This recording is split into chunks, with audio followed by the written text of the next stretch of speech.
अपने भाई लुकमान साहब आ गए हैं। माशाल्लाह ये चेरी उतारी है और ये देख सकते हैं आप ये कितनी ताज़ा है। आप ये खा के देखें। और हमारे साथ जो हमारे कैमरामैन है इस वक्त फराज साहब, बहुत मोहब्बत वाले, और वो खुद माशाल्लाह एक बड़े मॉडल बॉय हैं। हम उनकी भी आपको वीडियो दिखाते हैं। दिखा रहे हैं फराज भाई, ये हमारे फराज भाई हैं जी।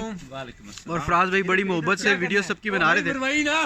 ये देखें नाज़रीन आप, ये चेरी जो है फराज साहब उतार रहे हैं और बहुत मजा आ रहा है और बहुत मजा आ रहा है, यकीन कीजिए बहुत फनी है।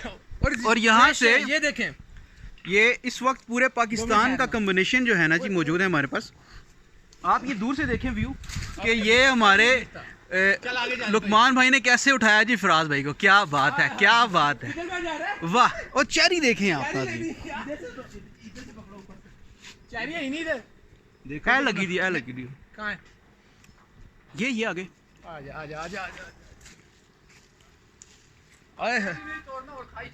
हाँ भाई बड़ी फ्रेश और मजे की है यार। और ये क्या कर रहा है, बाजू कहाँ निकाल रहा है?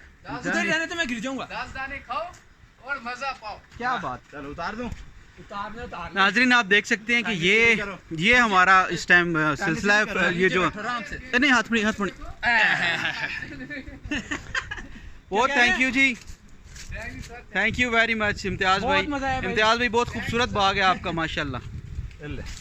ये चेरी नाजरीन आप देखें इम्तियाज़ अपना, ये हमारे लुकमान भाई ने खाई। और ये चेरी ये मेरे हाथ में है जी, ये मेरे हाथ में है चेरी। और वो खाएंगे हमारे फराज भाई। कैसा मज़ा आया जी? बहुत क्या बेहतरीन और फ्रेश। ठीक हो गया जी, चलते हैं आगे फिर इंशाल्लाह गप लगाते हैं।